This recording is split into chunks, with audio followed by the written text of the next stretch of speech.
Hey people, welcome to the Photo Mama podcast. Conversations on all things motherhood, photography and life. I'm Ikoja Mercy Haruna, but you can call me Mercy. I'm a photographer and a mom of two beautiful babies. And I'm Elsie Kifuengare. I'm also a photographer and a mom of two. Hello. Hey, happy people. Welcome back. Welcome back. We've been missing for a while. Yeah. Is it them? Are we welcoming them or should they be welcoming us back now? I don't even know. But yeah. Today is interesting because we're in the same room for the first time in how long? In ever. Since we started. The only time we were together on a recording was at the iMama book launch. Yeah. So this is the first time recording an actual episode together on one mic. So if we're fumbling, forgive us. I think we're feeling a bit rusty, to be honest. It's been a while. What, 3 months? Yeah, that we sat and recorded like this. Mm-hmm. It's not more than 3 months. I think it is 3 months. It is a bit. Yeah, 3 months. January, February, Yes. March. The last time. Oh, that's true. Yeah. I'm thinking of our last guest, but actually we recorded the Reflections episode. Yes, we did that. Yeah, so we've kind of like took a forced hiatus. Yeah. Because life has been lifing for us. Yeah, I mean, we don't need to tell any of you who are mums or parents or just anyone living life right now that life can be a lot. But we still firmly believe in the project. Yes. In the reason why we started this. So we're keeping on. Yes. We're trying to anyway. Yeah. And also the other thing, like even trying to find time to edit as well. Like we mentioned in the last episode, we do have recordings. We've recorded a few guests. And this is why we're back, because we're going to like introduce the next one in this episode. But we've been struggling in that bit, we have to admit. Yeah, it's a lot. So if you are willing to help us with the editing, we're looking for a podcast editor. Please come on board. Let's have a chat and see how we can work with each other. Yeah. We really do need the help, honestly. We welcome your help. We want to delegate now. Yeah. Yes. This is it. We are asking for help when we need help. We're not afraid to ask for help. Mm-hmm. Yeah. Yeah, so bear with us again. We're back again. Yeah, and also, this is April. We missed the whole month of March. We launched in March last year. Yes. This is actually a late anniversary, late birthday. You know? Where's the air horn?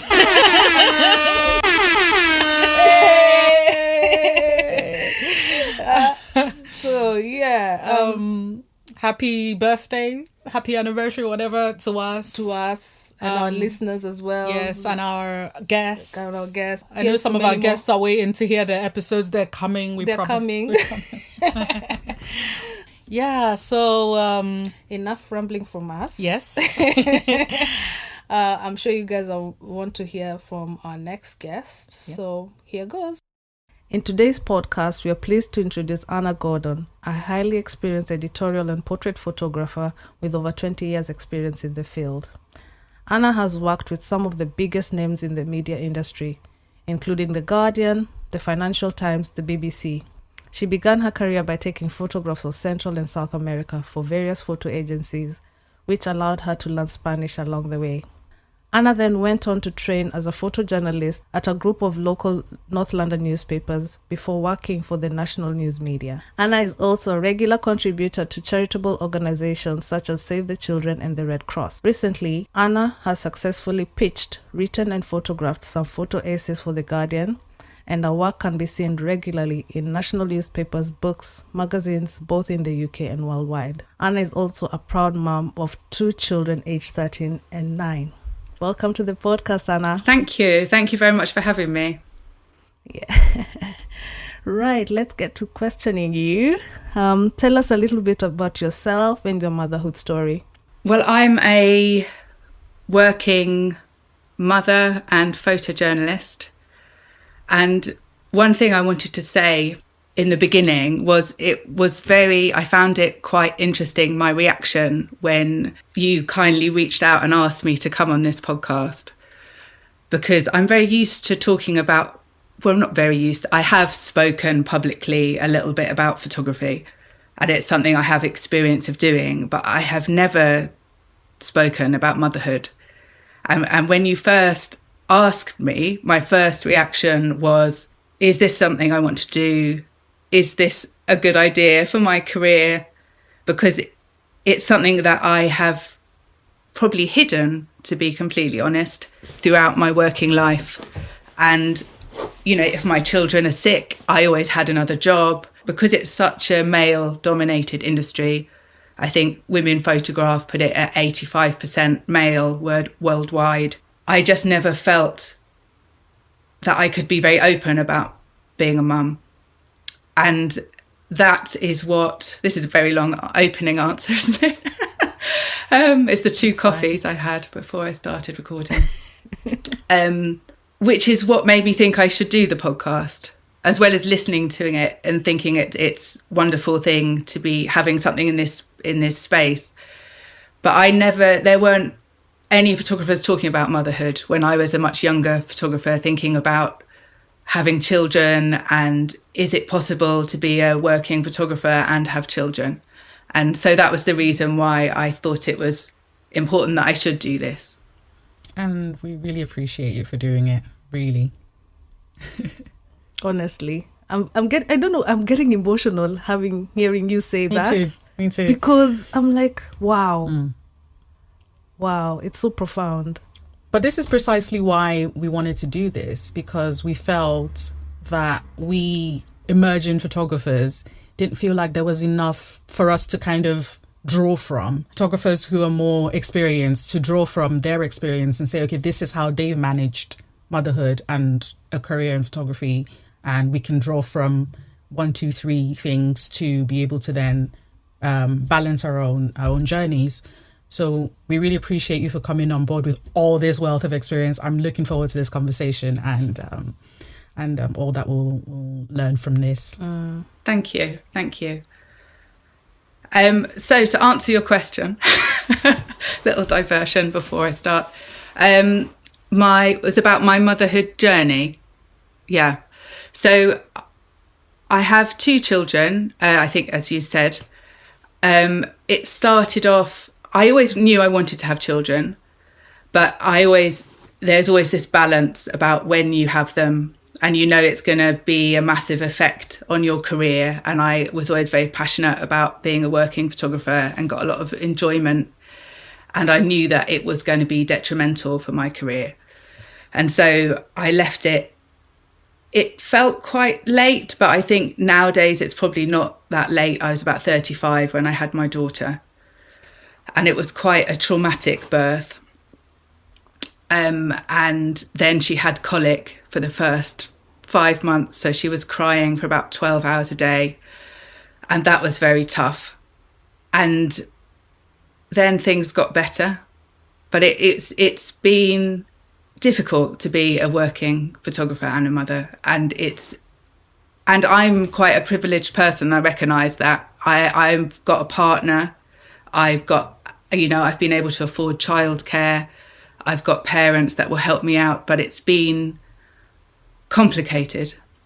But it also has been possible. So I think this is what is good to hang on to. And I think it's important that we have all different kinds of people taking photographs, because this is how we see the world. Yeah. So as a highly experienced editorial and portrait photographer, what initially drew you to this field? And how has your passion evolved over the years? I'm fascinated by storytelling and by people. And I think this is throughout, at university, I did a drama degree. And then I got into, for my final piece, I did an animation. And then I took a class in photography. And for me, they're just all different ways of exploring the world. And there's something about real people's stories, which I find absolutely fascinating. I'm basically really nosy. And this gives me a cover to go out and talk to people and meet people and be in places where you wouldn't necessarily end up.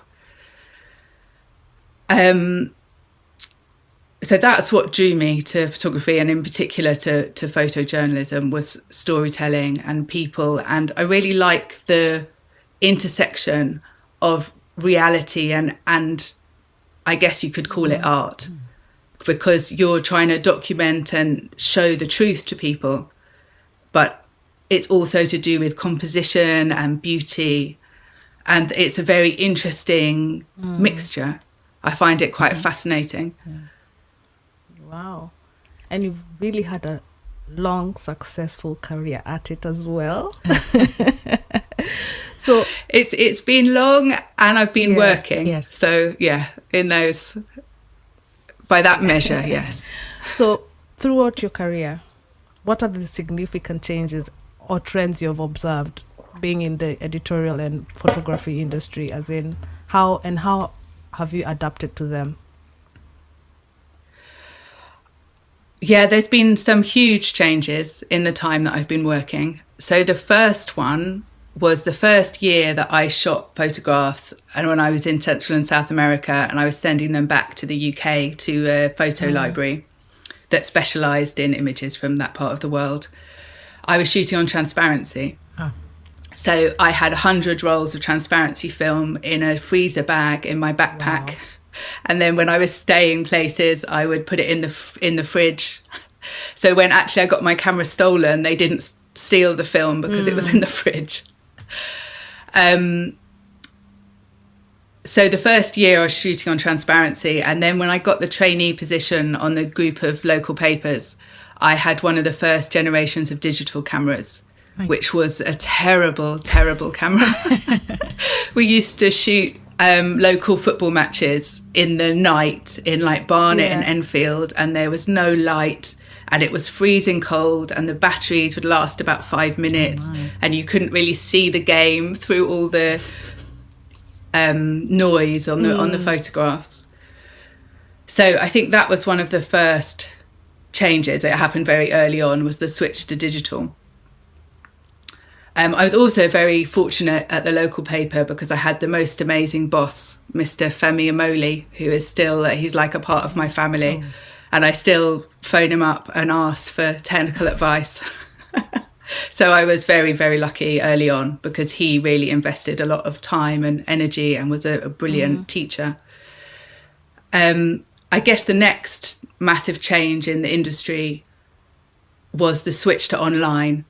So it used to be that all the prestige was in photographs going in the paper. And then when news websites started coming out, it was seen very dismissively, very second to the paper. And then that prestige switched over as the websites were they're seen globally. There's many more eyeballs on the website than the newspaper. And with that, the change in deadlines. So you used to either have a daily or a weekly deadline. And then with online media, you're talking several times a day. So it never stops. There's never, let's go to the pub, the paper's out. That doesn't exist anymore. Yeah. I think there's also been a change in the culture of news journalism. I think it still has a long way to go, but I think people are starting to think more about consent and about the people in the pictures. And I think, there's still a very long way to go with this, but I think at the beginning of my career, that was never considered. Right. People were their images were just published, and whatever would happen to these people afterwards wasn't even thought about. Right. So you found yourself adapting your photography career, with changing trends and all of that. But how did you find then making that transition into motherhood from one child to two children, and what sort of challenges did you experience? Like, give us a few examples, some anecdotes about how you juggled the whole thing. Okay. So it's very, very difficult. Even from my position of having some privilege, it was very tough. And I took, in this industry that's 85% male, people just don't think about things like maternity leave. Like if you take, for both children, I took 5 months off, and both times I lost clients. People, if you're away, they hire someone else. And then that person is the person in front of them. So when you're like, I'm back, they're like, who? What? Oh, I'm used to ringing this other person. So that was hard. There is a story I'd like to tell you that I think really can give you a small insight into the sort of chaos that, I guess you're like a duck. You're trying to keep it all very smooth and presentable on the surface, and underneath there's just sort of mad thrashing. So when I had my son, so for both, another blessing I had was 2 amazing childminders. One who lived next door to me, and she took my son from 5 months old, and he was like part of her family. And so I felt very as comfortable as you can giving your child to someone else to look after. But I got this, so my plan was to go back after 5 months after my second child. And I got this call about 2 weeks before I was supposed to go back, asking if I wanted to come and photograph this event that had Bill Clinton and Prince Charles, who was there as well, he was Prince at the time. And I thought, I can't give up this opportunity because I probably won't get the opportunity again. So I'm going to say yes to this job. And I phoned my long-suffering mother, who very sweetly rushed down, and I handed her my son. And she was like, when does he sleep? When does he eat? And I have no idea, because I was just feeding him. He was sleeping whenever. And I went off to do this job completely, sleep deprived, slightly in a different mental state to what would be ideal.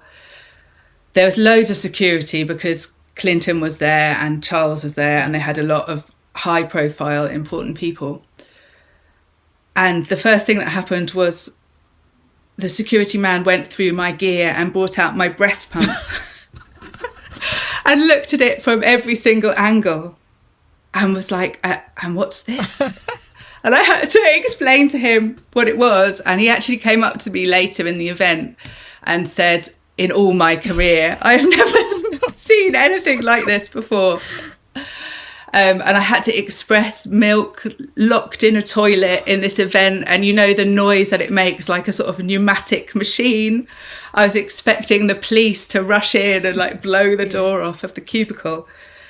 And I was following Clinton around this room, and every time he moved forward, I would step, and I wasn't aware of this, but I was told afterwards that his massive security guards, every time I stepped and put my hand in my bag, they would also step behind me. Because I was obviously, I was completely unaware.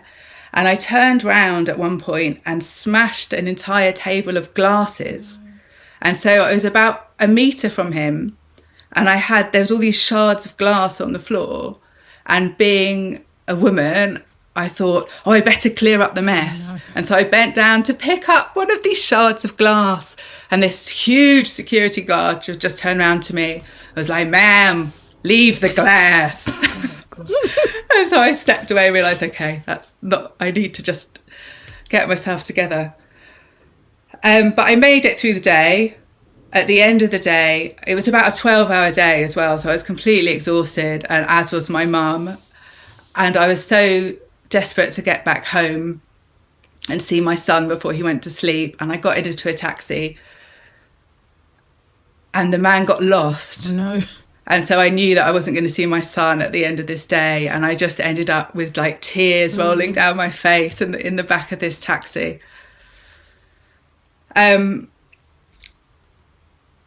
Yeah. So you just find yourself in these situations, I think, because the two worlds are completely different, as you both are more than aware. You have the world of childcare and school, where you have to have hours and things happen at 2:30 in the afternoon and they need you to bake a cake and and then the world of press photography, where if you don't pick up the call the first time, they might call someone else. You know, there's no leeway, there's no breathing space. Mm-hmm. And they just don't really go. And the only way, my whole mentality has just been to say yes and then try and work it out afterwards. And luckily my partner has been very supportive of me announcing things like I might be going to Poland for 3 days tomorrow, or you know, he's been very supportive of me. So I'm lucky in that way, that I've had childminders and family and a supportive partner. I think the follow-up question for me with that is, have you found it easier or harder as the kids get older? Easier. Okay. So much easier. The cost of childcare, as you know, is unbelievable. I think, and because I never know when I'm working and you can't organise childcare at the last moment, when they were young, I just had to book all the childcare. Yeah. Just in case. And I think, sorry? Just in case. Yeah, just in case you get a job. And the cost is unbelievable, as you know. Yeah. Yeah. Personally, I think it's unbelievable because it doesn't give you much room to maneuver, to be honest. And I think this is why I can speak for myself. I avoid paying for childcare. And on the flip side of that, I don't get the jobs because I can't up and go, because if I don't do this, I lose out. If I do this, I lose out. It's like a lose-lose situation for most of us. But yeah, I agree with, as the kids get older, it does get easier in some instances, not in everything. Yeah. I think that, mine, I haven't got properly into teenage world yet. But the fact that my son will be able to walk to and from school himself from September. And I think that will be hugely liberating. I could leave them alone for a small amount of time. They can sometimes feed themselves. You know, these things make a huge difference. Yeah, they do make a huge difference. Parenthood often brings fresh perspectives and influences to your work. Do you feel like there's anything that being a mum has brought to your work? Some different perspectives, some different approaches, anything? Has it influenced your work? I don't think that it has, to be completely honest. I think the only way which it has, which I think I've heard a lot of people speak about, is when there are stories that are involving children. I find them very much more emotional than I used to do. But I think maybe I haven't let it influence my work because I've kept the two parts of my life so separate. Mm-hmm. And so for someone like me who kind of, my work is about my family, it's about my kids. What do you think of that? People who kind of don't separate the two. We kind of merge both worlds. I think it's really important. I think it's great that people are out there doing that work. I think, it's not historically been seen. These things go on in houses and family life. It's not really been documented in any way that people have seen as important. So I think it's great that you're doing that and working in that space. We need people to be doing that. Thank you. I have to agree because, for a lot of us, documenting our families is more private for a lot of us. So, I have to agree with that. And what you're doing, Mercy, is really, really important because it kind of showcases family life, Yeah. And it's intimate as well. But, the struggle with that for me at the moment is, the kids get to a certain age. you start thinking of their consent, their desire to be photographed or not. But not just photographed, but being put out there, being exhibited. And if I'm teaching them boundaries, then I have to also begin to respect those things, respect their boundaries and allow them exert their agency and all of that. And that presents a different challenge, because as I've thought of myself as a motherhood photographer that captures my own family primarily, it's like, well, how do I pivot into something else? Do you know what I mean? It's like, it's a bit of identity crisis there. It's like, okay, so I've gone from like not seeing my work as valuable enough, and then getting to a point where I feel, okay, it is valuable because people want to see this kind of work, and then getting to a point where it's like, well, I'm not sure I want to do this sort of work anymore, because I want my kids to I want them to grow up in privacy without sort of the world's eyes on them. But can you talk to them about it? Yes. Do you ask them how they feel about it? And I mean, mine are slightly younger. My son's not slightly more. My son's 9 and my daughter is 7. So they can. The first experience, I think I've shared this before. The first experience of the situation about boundaries that came up was I posted a Insta story. And I showed my son and I said, look, everyone's sort of commenting, they love it. And he was like, Mom, could you ask me later, next time before you post this? Wow. I just thought, he was 6, by the way.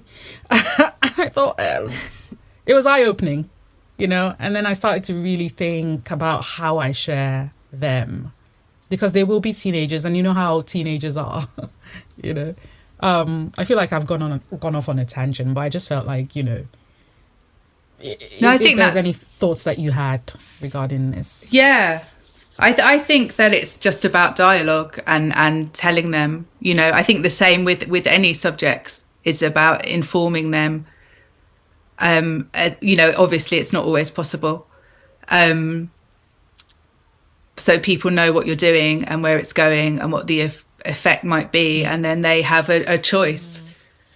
I mean, that's what my children actually, they've just got quite used to me photographing them.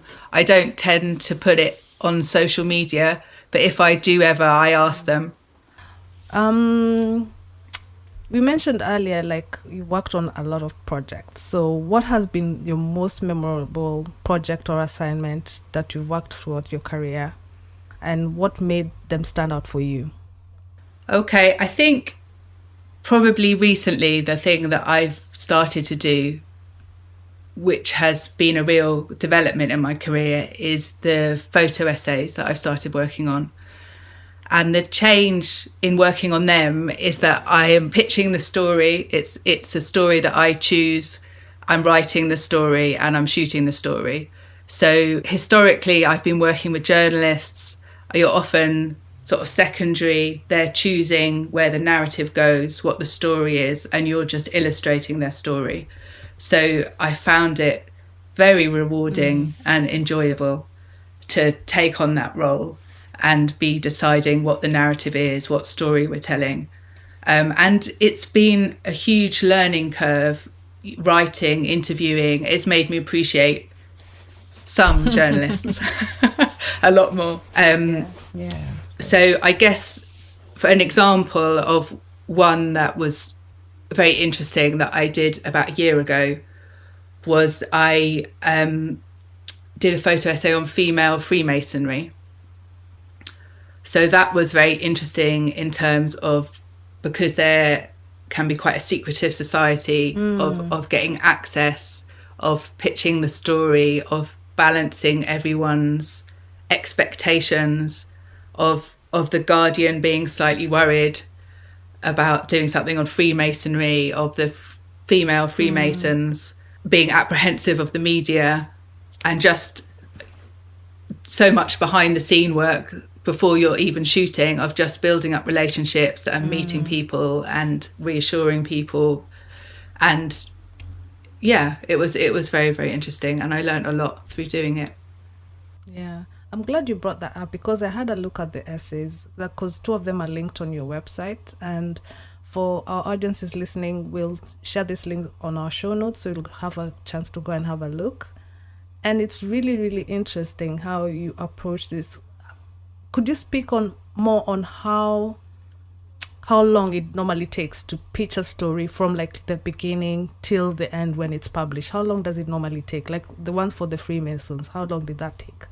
I mean, it really, really varies, I think, depending on the subject. That one took years, but because of the pandemic, because I was literally going to shoot it in March 2020, and then the whole world shut down. So it would have been quicker. But I guess to give you an idea, you're sort of making connections. I like to go and give people, if you want to meet me, you want to talk to me about what I'm doing, so you understand where I'm coming from. And I met a couple of people, and one group of people said no. So you have a lot of that. And just doing research. And the shooting of that was actually a very small part of the process. And I suppose a lot of people don't get that, the research bit. Yeah. That it takes a huge chunk of your time to build up these stories, especially when you're working on photo essays or long-term projects.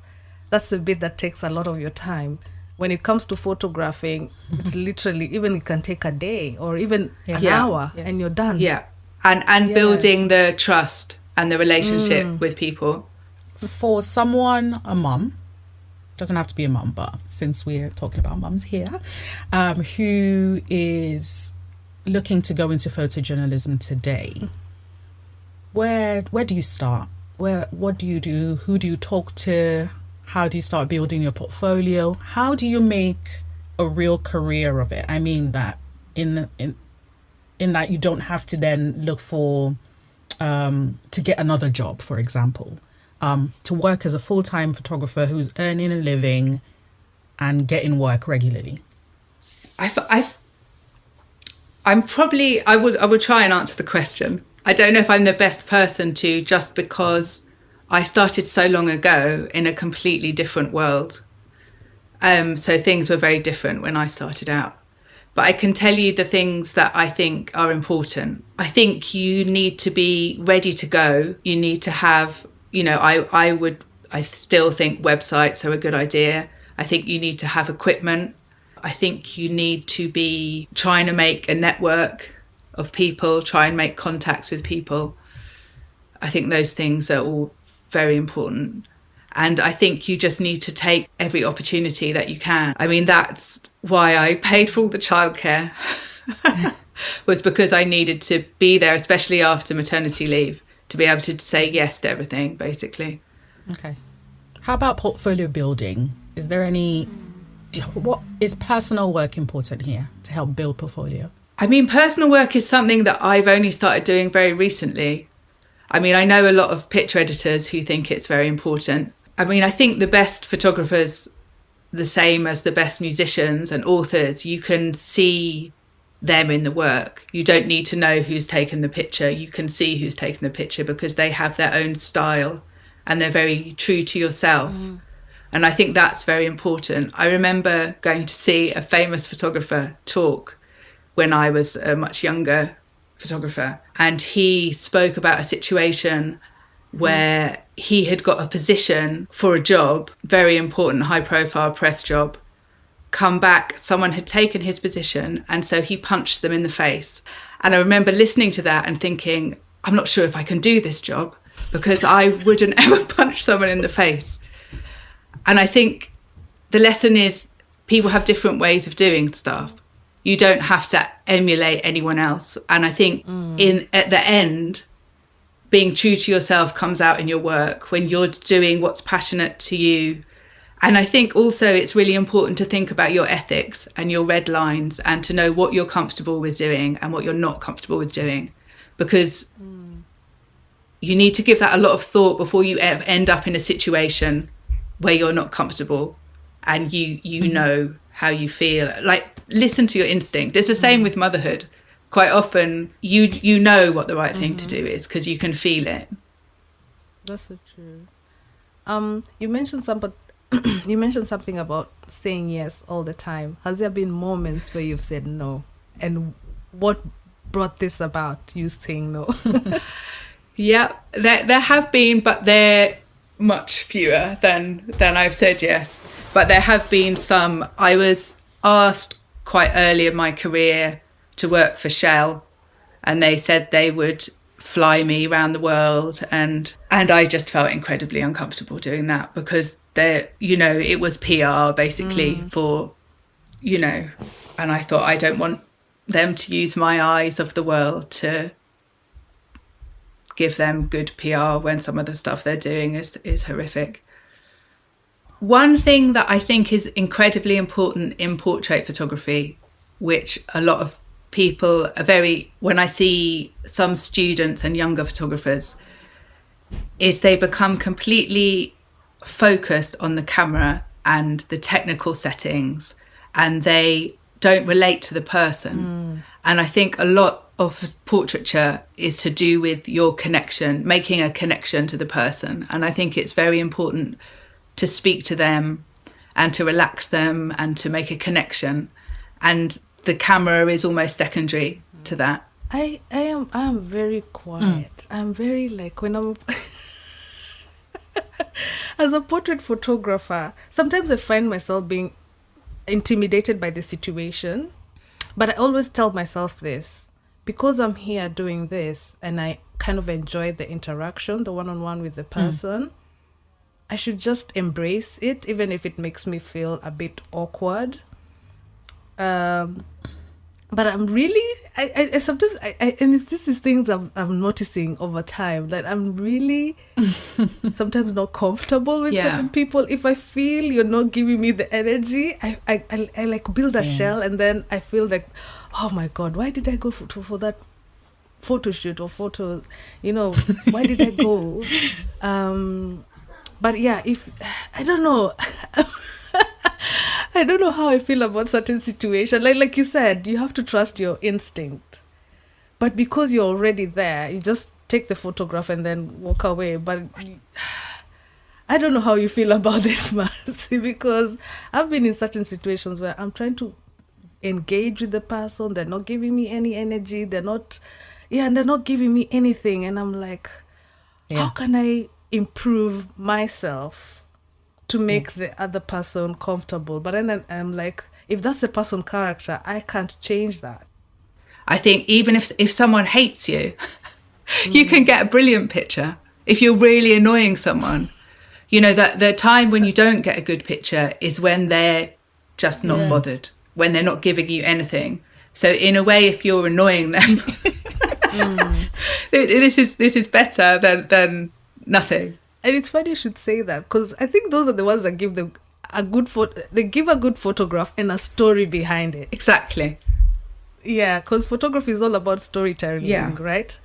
Yeah. I was just thinking about if there have been certain situations that you find yourself, how do you sort of extract yourself? And also as a woman, have you found yourself in any situations where you're like, oh, because I'm a woman, that's why I'm being treated this way? Or has being a woman sort of influenced any of the presented a difficulty in any portrait sessions or any shoots that you've done? I think sometimes there is some male photographers are absolutely lovely, but there is sometimes, and I've heard it from a lot of female press photographers, there has been a lot of bullying, and just being other than everyone else in a situation can sometimes be difficult. In terms of portraiture, not really. Sometimes I think, just as you do generally as a woman, someone will say something and then afterwards you'll think, that's a very odd thing to say. You'd never have said that if I was a man. Like, oh, you're very close to me, I feel like we're about to kiss. Or a PR man saying to me recently, just use your charm, to get him to do what you want. And, there's a lot of that sort of thing, which I don't feel afraid but it's just sort of happens a lot, and you sort of reflect on it afterwards and think, what's that about? You should see our faces. Yeah. We're all pulling a face like, Yeah, exactly. But the thing is, even you saying it, all of us have experienced it. I don't know about you, Mercy, but I've experienced it. And I'm like, should you have said that? Or should you have acted that way? Like, yeah. Or the other famous line, who did you leave your kids with? That one makes me roll my eyes. Wow. Yeah. Yeah. I mean, I even have had men come up to me in the street, and like one man came up to me in the street and told me I was going to get dust on my lens. What? Yeah. It was like, why are you saying, just some random man. Yeah. Why are you talking to me? Yeah. Exactly. Oh, isn't that camera too heavy for you? I mean, don't get me started on that. I mean, the amount of, especially, a number of years ago, I think it's got better, but about women not being able to carry, women not being employed. I've heard so many rumours about women, they can't carry the gear, they can't carry the equipment. We can carry babies. Exactly. Babies weigh more than cameras. Sometimes we can carry a baby and a camera. And a backpack. And so many different things. Exactly. Yeah, we could go on for days. Unpacking just that. Wow. Yeah, and actually this leads me to the next question. Like, it's a very competitive industry, photography. Like, you have to build a strong network, establish meaningful connections and all of that. It's really, really crucial. Like, what strategies have you employed to develop a relationship with clients, collaborators, and other photographers throughout your career? I don't think it's a strategy, because I'm not that organised altogether. But I think one thing that has really worked in my favour is a belief I have that you should just be nice to people and that you should be respectful. And I think, especially a while ago, there was this idea that a talented photographer was also a bit of a diva and a bit difficult. And I don't think people put up with that anymore. And I think when you're reliable, you're nice to people, you do what you can for other people, then it does, not that that's the reason why I do it, but it helps you out. And a lot of the clients I've worked for 15, 20 years. And then new clients I've got because they've recommended me and they keep coming back. So I think be reliable, be nice, be respectful. Less of the gatekeeping, more of the sharing. There's enough work for everyone. There really is. I think that, people, I get a lot of questions from female photographers, a lot of on social media. And, I help people that I can. I don't always know the answers, obviously. But, and you never know where those things lead. Yeah, of course. Yeah, that's so true. And I have to agree with that, because a while back I reached out to Anna and she was really kind enough to come on a Zoom call with me to because I really want to get back into photojournalism, because I've been seeing your work all over. Like you post a lot on your LinkedIn and also on your Instagram and stuff like that. And I was like, oh, this is the kind of thing I want to do. How do I get into it? And Anna was kind enough to spare up. And I think we spoke for like an hour or so. Yeah, and she was just helping me figure it out and navigate this whole space, because it's not easy. Because at least you've said yourself, you had the privilege of having your mom helping you out, your partner, childcare next door. Whereas in my case, I have to say, no, I don't have that kind of privilege. I have to think the unfortunate thing about photojournalism, you have to be on call, basically. Yeah. To sum it up, you have to be on call. I can't work like that. I'm sorry. But I wish I could. I wish a time will come that I will, as my kids get older and they're getting more independent.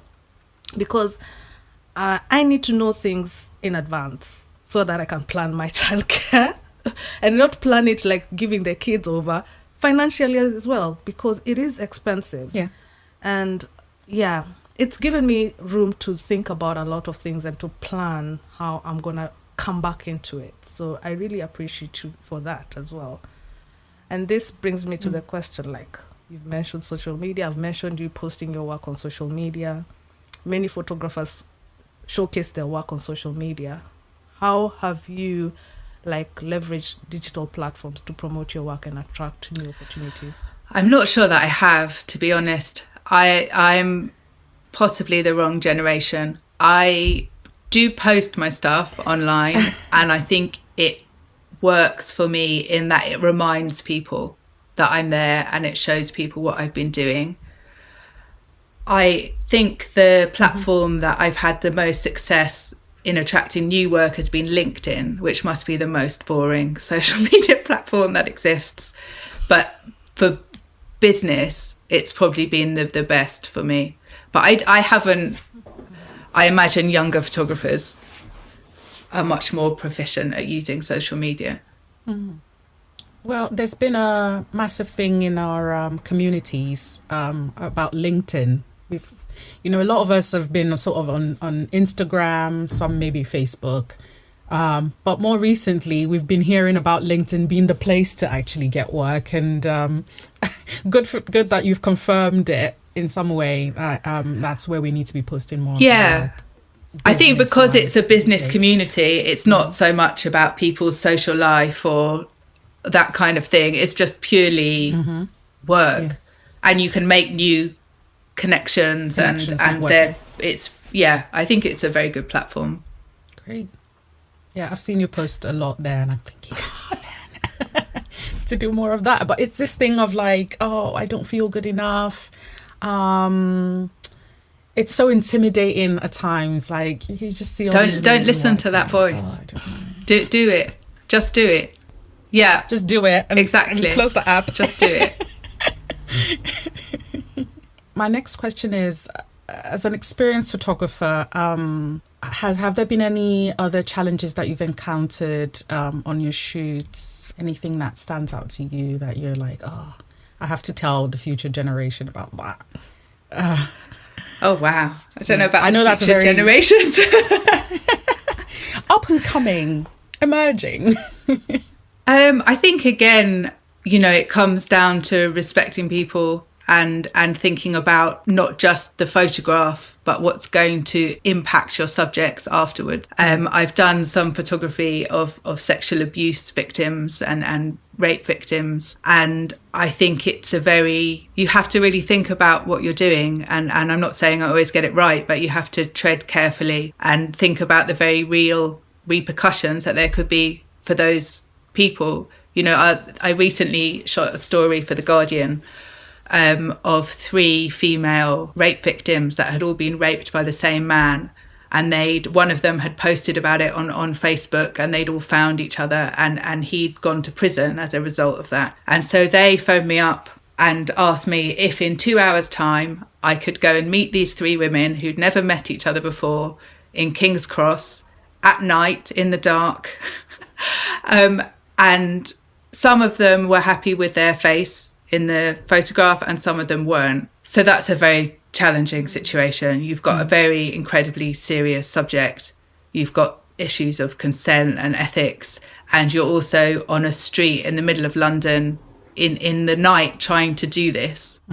I did what I always do if I can, which is get there early and try and scout some locations of a place which is a bit quieter. Luckily I know the area, so I had some ideas. I also lit it, so I had a light on the street in the night, which is not always the safest area. Like it's improved hugely over the years, but you still don't want to be there with like £1,000 worth of lighting equipment on a pavement while you're trying to sort of be sensitive and relate to people. So I guess you just try and prepare as much as you possibly can. And then what was amazing was these women's reaction to each other. They were, even though they'd never met before, they'd been through so much together, and they were so emotional to see each other that all I had to do really was after I'd done it's a preparation. After I'd done whatever prep I could, then just photograph what happened in front of me. And I was really proud of the picture. And they loved it too. I got an email from them afterwards asking if they could have a copy with it. And they were really, so that meant a lot to me as well, that they were pleased. And one of them, halfway through, decided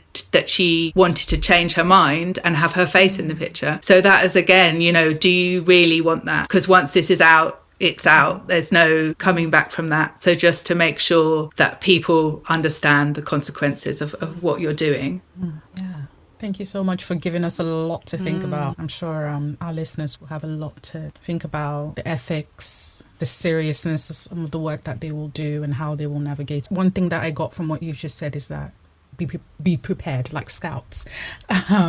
Preparation is key, and a lot of your work will be that research, that preparation, and the moment of like taking the photograph may just be a quick snap, but if you lay the groundwork correctly and everything, hopefully you can navigate whatever situation.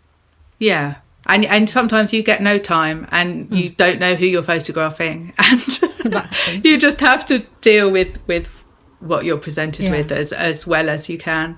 But I'm guessing that with more experience and the more you do it, you kind of have tools and like instincts about how things can shape up, right? Definitely. And to think, you think about what is important to you. Is it more important to get someone's face in the picture or for you to know that they're comfortable with that, because I think different photographers would have different feelings about that. Okay, that's so true. Lastly, what advice would you give other working mothers who are pursuing a career in photography or any creative field while also raising a family? Go for it. Do it. I think if that's what you're passionate about, that's what you want to do. A lot of us feel guilt. A lot of us feel like maybe it's not the best thing for our children. I don't agree with that at all. I think it's great for your children to see you working. It's great for your children to see you pursuing something that you're passionate about and you love, and it teaches them to do the same thing. And you need to be fulfilled as a person. Absolutely. If you're a wonderful mother but you're sad and depressed and you're not fulfilling your potential, I don't think that's the best thing for your children. Also, they will grow up and go away, and then what? Yeah, hopefully. I don't know if you do it right. But you know what? I'm glad you said that because yesterday I went out to meet friends for a photo walk. When I was leaving, because my kids can tell when I'm leaving the house, I get dressed. I'm not in my tracks or pajamas. I take a shower, I get dressed. They know I'm leaving. Oh, Elsie. So they're like, Mommy, are you going out? I'm like, yeah. Where are you going? Can we come? I was like, nope, you're not coming. I'm going to meet my friends. So obviously they'll be disappointed because they're not hanging out with me. But I'm like, you know what? It's my time. I'm going to claim my time. Yeah. So when I came back... Reclaiming my time. When I came it's back... Important. My daughter was it's like, really important. Did you have fun with your friends? I was like, yeah, I had a really good time. Absolutely. So like, yeah, what I'm trying to say here is like, it's really important to just do your things. And it's really important also for them to see you doing things you enjoy that don't involve them, because they also have to learn that your life does not revolve 24 hours around them. Absolutely. Yeah. So yeah. And I don't mean this in a bad way, as in I'm sure a lot of moms will kind of agree, some won't, but hey, it is what it is. Yeah. So we're wrapping up now, and we have a question that we like to ask at the end of these episodes. If you weren't a photographer, what would you be? Oh, wow.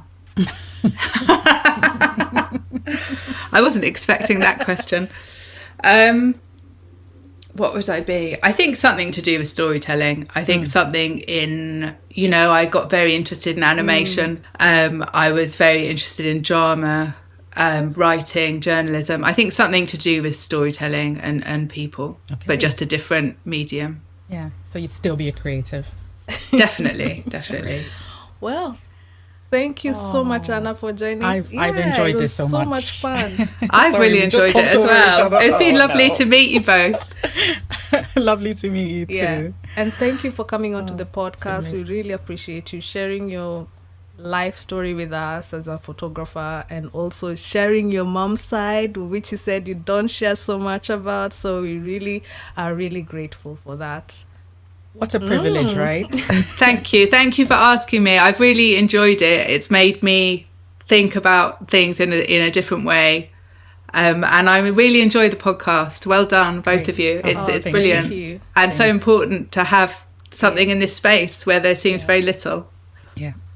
Thank you so much. And to our audience listening, we'll share Anna's details on our show notes. So we'll share her website, her social media. Please, can you go and leave comments on her work, engage with her work? Amazing photos. And keep hiring her. Yes, of course. Right. Thank you, Anna. Thank you very much. Bye-bye. So if you're interested in joining the conversations, we have a Google form you can fill out in our show notes. If where you're listening to this podcast does not support show notes, you can find our form on our website, www.photomamapodcast.com. And if you have any questions, you can email us at photomamapodcast@gmail.com.